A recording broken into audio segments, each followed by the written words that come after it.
Bom dia, Night City! Tudo bem, gente? Brincadeiras à parte, sejam bem-vindos a mais um vídeo aqui do Parabólica, hoje para responder questões exclusivamente de Enem, para a gente ver como que Segunda Guerra Mundial é cobrado no Enem. Será que é cobrado muito? Há quanto tempo não é cobrado uma questão de Segunda Guerra em Enem?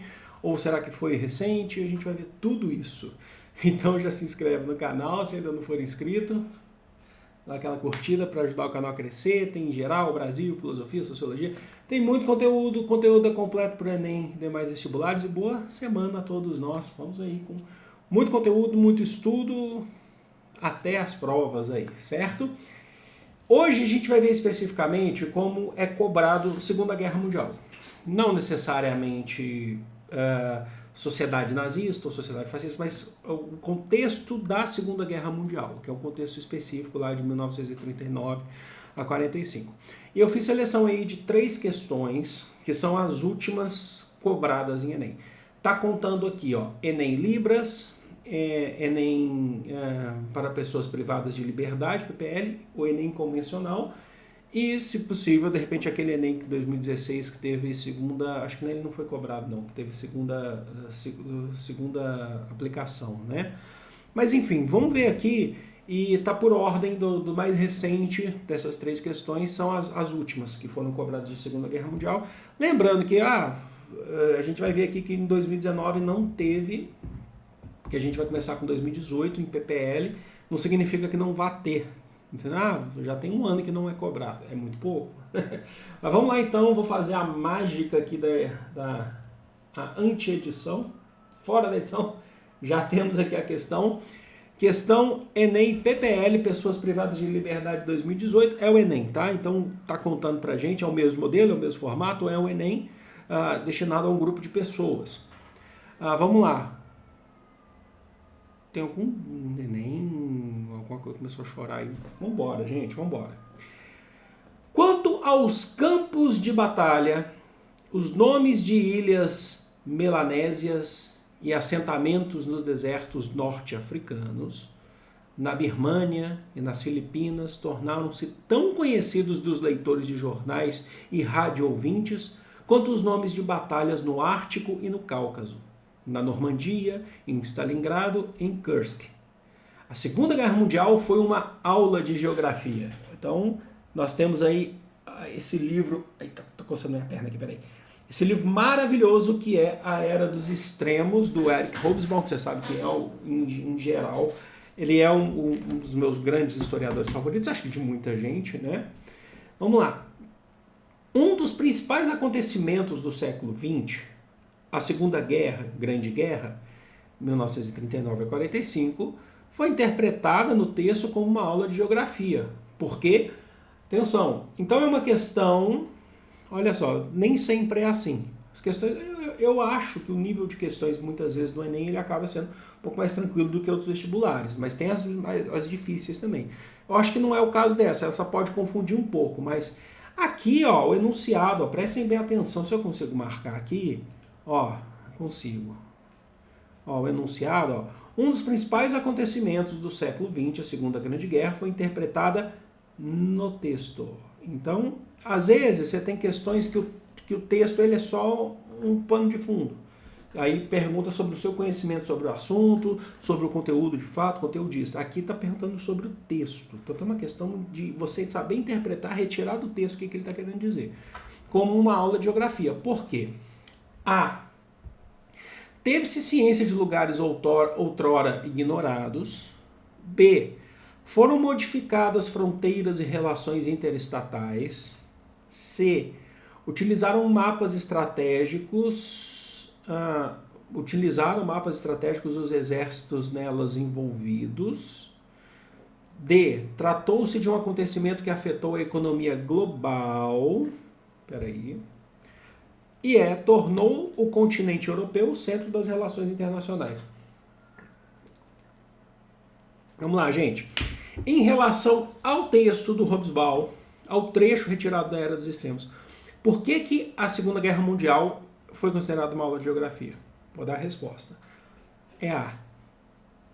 Teve-se ciência de lugares outrora ignorados. Gente, hoje. A gente não pode olhar para a Segunda Guerra Mundial pensando no hoje. Ah, mas hoje... Deixa eu ver meu tempo ali. Ah, mas hoje a gente sabe desses lugares. Sabe muito por causa da Segunda Guerra Mundial, por conta da tecnologia da informação que se tem hoje. São tempos diferentes, certo?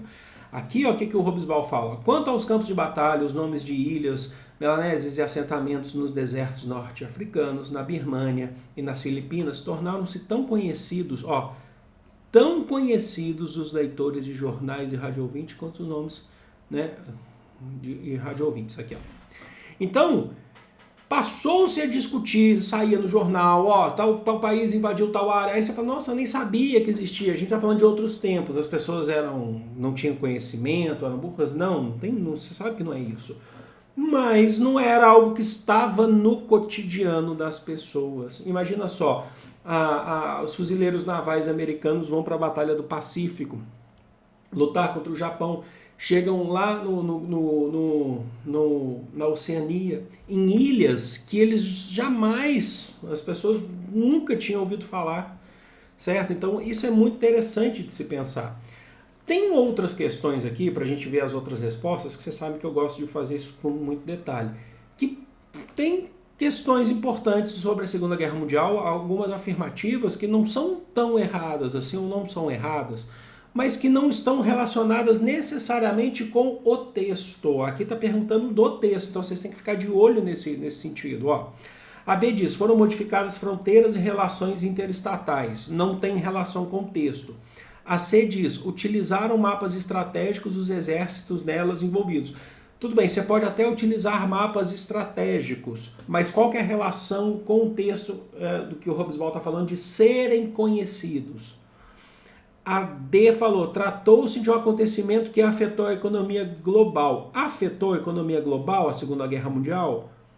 Afetou a economia global. Mas o que o Hobsbawm está querendo dizer? Ele está falando para a gente que ficou conhecido outros países, os países mais centrais, eu diria assim, as grandes potências, por exemplo, ele está falando dos Estados Unidos, ele está falando de Inglaterra, por exemplo, estão conhecendo, estão sabendo o que são agora a Birmânia, Filipinas, entre outros.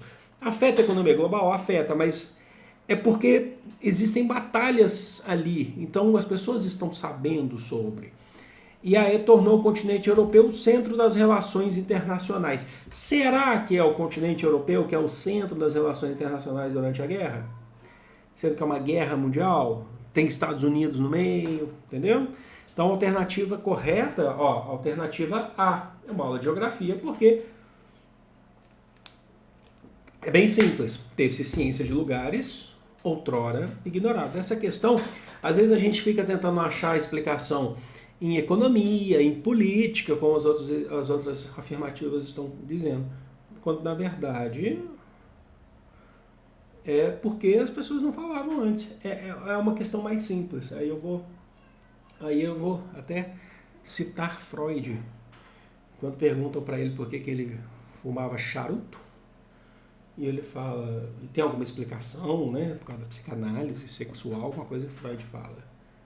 Não, às vezes um charuto é apenas um charuto. Não precisa ir buscar em outras explicações, não é só um charuto. Aqui é porque eram ignorados, passou a se ter conhecimento. Vamos lá. Segunda questão aí, tá quente porque eu liguei a luz aqui, fechei a janela, tá? Agora Enem Libras 2017, um cartaz americano, certo? Às vezes as imagens na prova do Enem, para mim, eu acho que são em baixa resolução por causa da tiragem do Enem e tal, então eles poupam gastos, isso é péssimo, né? Às vezes a gente consegue ter uma melhor resolução quando pega um PDF da questão. Mas vamos lá, gente. Enem 2017, Libras. Então aí você tem um soldado com uma faca, meu celular tocou aqui, soldado com uma faca, né? Certamente não, japonês, né? Aí você tem inclusive no chapéu dele a bandeira do Império, né? O Império do Sol Nascente. E aí tá the enemy, tá falando, este é o inimigo, né? E é uma mulher, provavelmente aí uma americana, né? Uma cidadã americana, fugindo aí do ataque do imperialista japonês. Olha lá, vamos lá, gente, muito importante essa questão. Vou descer aqui, porque não está aparecendo. Tem que sempre olhar aqui, descer, ó. Ó, aqui, ó. Aqui. Vou colocar mais em cima mesmo, vocês já podem ver o texto da próxima aí, que é 2015. Produzido e divulgado nos Estados Unidos durante a Segunda Guerra Mundial, o cartaz tinha um objetivo político de... Qual que é o objetivo político desse cartaz? De identificar eu não coloquei no mudo meu celular, não. De identificar o japonês como um inimigo durante a Segunda Guerra Mundial, pós-ataque de Pearl Harbor e aí acontecimentos da Batalha do Pacífico. Tudo isso vai resultar lá nas bombas de Hiroshima e Nagasaki, né? Em 45. Qual que é o objetivo de definir o japonês como inimigo, caçando aí, correndo atrás de uma cidadã americana? Caçando acho que não é o termo, né? Mas correndo atrás, tentando matar, e por aí vai. Qual que é o objetivo do cartaz? A. Promover o conflito, promover o término do conflito. B. Justificar o extermínio de judeus. C. Difundir o sentimento xenofóbico. D. Reforçar o revanchismo dos derrotados. E E. Enfraquecer o nacionalismo exacerbado. Enfraquecer o nacionalismo exacerbado, nesse caso do Japão, certo? Esse ultranacionalismo. Então, a gente pega o cartaz de novo, olha aí para as justificativas aí, né? Para as alternativas. Coloca lá, coloca o japonês com praticamente um grande vilão, correndo atrás de uma americana, falando, e aí o cartaz fala, esse aí é o verdadeiro inimigo nosso, esse japonês. Gente, qual que é o objetivo do cartaz? Alternativa correta, C, difundir o sentimento xenofóbico. O que seria difundir o sentimento xenofóbico? Opa, deixa eu subir aqui. Aversão a outras culturas. E é o que aconteceu nos Estados Unidos, é o que aconteceu muito durante a Segunda Guerra Mundial. Inclusive, isso ocorreu no Brasil também, com outros países, pessoas de outras culturas também, certo? Você for olhar no Brasil, por exemplo, imigrantes italianos e alemães foram duramente perseguidos durante a Segunda Guerra Mundial, por mais que alguns não tenham ligação com o que estava acontecendo, ou não sei, mas foram perseguidos. No Japão, e aí eu vou dar até uma dica de filme, os japoneses, os imigrantes japoneses que viviam no Japão, eles sofreram muito durante a Segunda Guerra Mundial, com a declaração de guerra dos Estados Unidos ao Japão, a Batalha do Pacífico. Sofreram muito, eles eram olhados com muita desconfiança. Então a ideia era tipo assim, nós somos contra eles. Até mesmo, e aí é muito importante, porque eu acho que toda aula que a gente pode fazer aqui, visando vestibulares ou não, tudo bem, acho que é importante, mas a gente precisa pensar também o que a gente pode ganhar para a nossa vida, porque eu acho que a gente sempre aprende, eu aprendo muito assistindo aula ou fazendo aula. Bom, o termo usar para os japoneses, japa, é um termo pejorativo. Por isso também puxar olho, aquela coisa, é tudo pejorativo, tá? Não se faz isso, tá? Porque é pejorativo, você está sendo xenofóbico nesse sentido. O japa era um termo que os americanos, os soldados, os fuzileiros navais americanos utilizavam para lidar com o inimigo deles durante a Batalha do Pacífico. Isso ficou muito claro numa série, assistam o The Pacific, que é Tom Hanks e Steven Spielberg. Uma série, se eu não me engano, que foi lançada em 2010 ou 2011, e ela é tipo assim, uma nova versão, ou como é que fala? Uma continuação espiritual de Band of Brothers, né? que é também do Spielberg e do Tom Hanks. São séries da HBO, se eu não me engano. Mas que é de 2001, 2002, 2003, a Band of Brothers, que conta a história da guerra na Segunda Guerra Mundial. Você tem o comandante Winters, que fala do dia D, né? Dos paraquedistas americanos da Normandia. A The Pacific conta a história dos fuzileiros navais. E o tempo todo lá você está vendo, os americanos eles chamam os soldados japoneses de japas. Esse japa é um termo pejorativo. Você é igual a todos, você é o conceito de o outro diferente, o que não tem a cultura igual a minha, é um bárbaro praticamente. Então eles sempre lidam com os japoneses como se fossem tipo inferiores, aquela coisa toda, né? É o inimigo. A série trabalha muito com isso, então procurem The Pacific, 10 episódios, fortíssima, uma das séries que eu mais gosto. Assim, quando eu assisti Band of Brothers, eu falei, eu não vou gostar de outra série de Segunda Guerra Mundial. Comecei, assim, acho que é mesmo patamar, The Pacific e Band of Brothers. é pesada, viu? Só avisando vocês, tem um foco emocional muito grande. E aí a segunda dica que eu dou de filme sobre esse tema é assistam Little Boy. Eu não sei se tem mais na Netflix, que é a história de um menininho, não vou falar da spoilers, né, logicamente, mas a história de um menininho durante a Segunda Guerra Mundial nos Estados Unidos, uma criança, e ele acaba ficando amigo de um japonês nos Estados Unidos, que era um senhor, mas todo mundo olhava para esse japonês com um olhar xenofóbico. Inclusive o menino, ele olhava, ele tinha medo, né? Porque sabiam que eles estavam atacando os japoneses, o Japão estava em guerra, né? Estava em guerra com os japoneses, atacando, né? Os japoneses atacavam os Estados Unidos, mas... E aí você tem todo esse sentimento, esse olhar. Assistam, tá? Assistam. Bom, vamos lá. Todas as outras aqui são bem absurdas, né? Promover o término do conflito. Na verdade, a questão, o cartaz não é promover, é provocar o sentimento xenofóbico, né? Expandir, difundir, justamente para fazer essa guerra mesmo, de fato, né? A B fala justificar os extermínios dos judeus, não tem relação com o cartaz. A D diz reforçar o revanchismo dos derrotados, também qualquer relação, assim, não tem relação com cartaz. E a E diz enfraquecer o nacionalismo exacerbado. Eles estão tentando enfraquecer o nacionalismo do Japão. Algumas pessoas podem ter achado que era essa, né, de enfraquecer o nacionalismo, mas os americanos não queriam necessariamente enfraquecer, eles queriam derrotar os japoneses. E para isso eles tinham uma campanha que não era só feita pelos soldados, isso era uma campanha inclusive para as pessoas se alistarem no exército americano para combater o inimigo. Então não é enfraquecer necessariamente, é derrotar. Então você tem que difundir o sentimento xenofóbico, o que é diretamente relacionado ao cartaz. Eu olho para o lado porque o meu OBS, onde eu vejo como é que está ficando a gravação, está aqui. Fechou? Então vamos para a terceira aí. Quem já viu esse filme, deixa aí nos comentários e também dê dicas, né? Legal, acho legal a gente fazer essa relação. Enem 2015. Ok, vamos lá, a última questão de hoje. Deixa eu ver o nosso tempo ali. A participação da África na Segunda Guerra Mundial deve ser apreciada sobre... Peraí que meu pé está coçando agora, peraí. Tá, não é isso, uma coceira aqui. A participação da África na Segunda Guerra Mundial deve ser apreciada ou analisada sob a ótica da escolha entre vários demônios, vários problemas, quer dizer. O seu engajamento não foi um processo de colaboração com o imperialismo, ou seja, os africanos não entraram na Segunda Guerra Mundial para ajudar os imperialistas, os países neocolonialistas, mas uma luta contra uma forma de hegemonia ainda mais perigosa. Então, esse parágrafo que é o que vai definir para a gente. O seu engajamento não foi um processo de colaboração com o imperialismo, mas uma luta contra uma forma de hegemonia ainda mais perigosa. Fechou? Ok.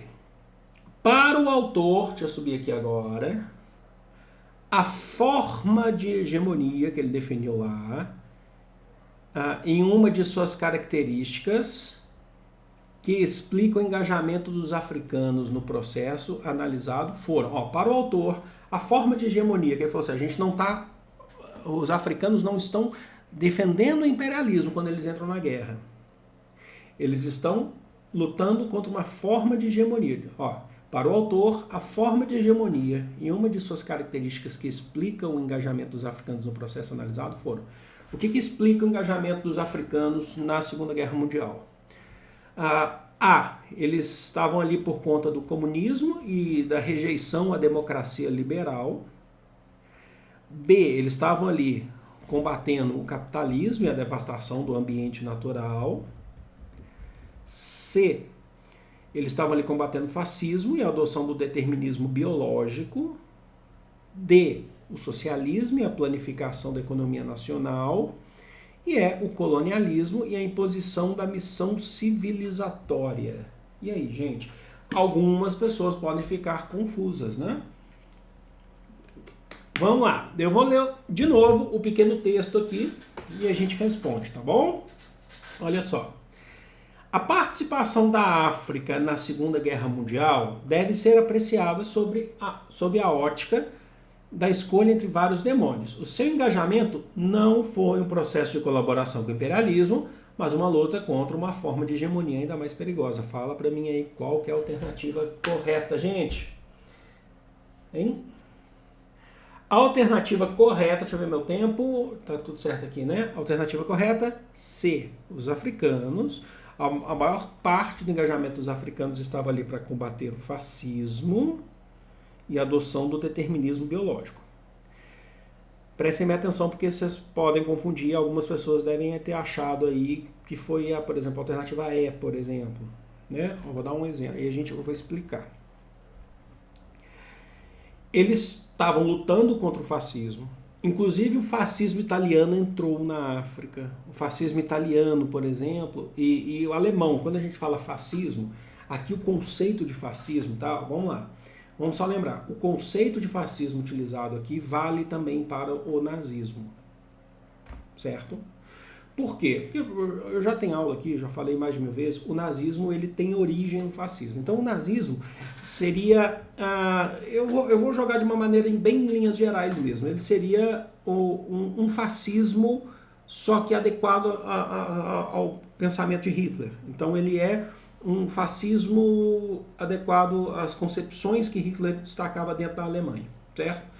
Então, quando a gente fala fascismo, a gente está falando nazismo, né? Então, o nazismo ele é fascista por sua origem, certo? Vamos lá. Então, entendam isso é muito importante saber. E, por conta desse conhecimento, desse pensamento do nazismo, né? Do nazismo e do fascismo, né? Dessa concepção nazifascista, na África, eles tinham uma questão de adoção do determinismo biológico. O que o Hitler dizia? Ele dizia que o que valia mesmo eram os arianos, né? Precisava ter um espaço vital, conquistar o mundo, né? Para o crescimento aí dos povos, né? Dos originários, dos antigos germânicos, nesse terceiro Reich. E todas as outras etnias ou outras culturas ele consideravam inferiores e deveriam ser escravizadas ou exterminadas. Então Hitler ele parte do princípio de um determinismo biológico. O nazifascismo vai partir do ponto de vista do determinismo biológico de nós somos superiores a vocês e vocês vão ser escravizados ou exterminados. Então os africanos eles estavam ali lutando contra essa concepção nazifascista e contra esse determinismo biológico. Então, fechou. Eles estavam ali contra isso. Agora, algumas pessoas podem ter chegado assim e falar assim, e por que não é a alternativa E? Colonialismo, imposição da missão civilizatória. Porque essa é uma justificativa geral que não é só dentro da Segunda Guerra Mundial. Tá bom? Essa é uma justificativa do neocolonialismo desde o século XIX, da questão da eugenia, do darwinismo social, mas que estão ligados, logicamente, mas ela é uma questão geral, que aí diz respeito a britânicos, diz respeito a belgas, a franceses, certo? E vamos lembrar que a grande parte das nações africanas entraram na Segunda Guerra Mundial contra o nazifascismo. Entraram na Segunda Guerra Mundial contra o nazifascismo, contra Hitler, contra a Itália de Mussolini, mas não necessariamente alinhados ao imperialismo britânico, ao imperialismo americano. Eles estavam ali porque eles eram contra esse determinismo biológico, né? Contra essa concepção de que eles deveriam ser escravizados.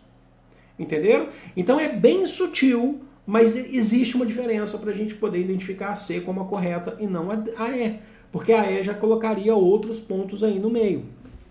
Então, todas as outras estariam erradas, eles não estavam ali lutando contra o comunismo, não necessariamente contra o capitalismo, não era a concepção era contra esse determinismo biológico defendido por Hitler, certo? Já que eles estão contra a Alemanha nazista, tá? Não é contra o socialismo, eles estão contra o colonialismo, logicamente, como eu falei para vocês, mas aqui especificamente por que contra Hitler? Por que contra o fascismo? Entenderam qual que é a concepção? É sutil, mas existe essa diferença, tá bom? Vamos lá, gente, vou fazer aquela volta triunfante, ou triunfal, né? Minha aqui da tela grande. É isso, espero que vocês tenham gostado do vídeo, espero que vocês tenham entendido, sobretudo essa última, que ela é bem mais sutil, né? A diferença. Eu vou ficando por aqui. Boa semana a todos nós, amo vocês, é de todo o coração do mundo. Grande beijo, fui!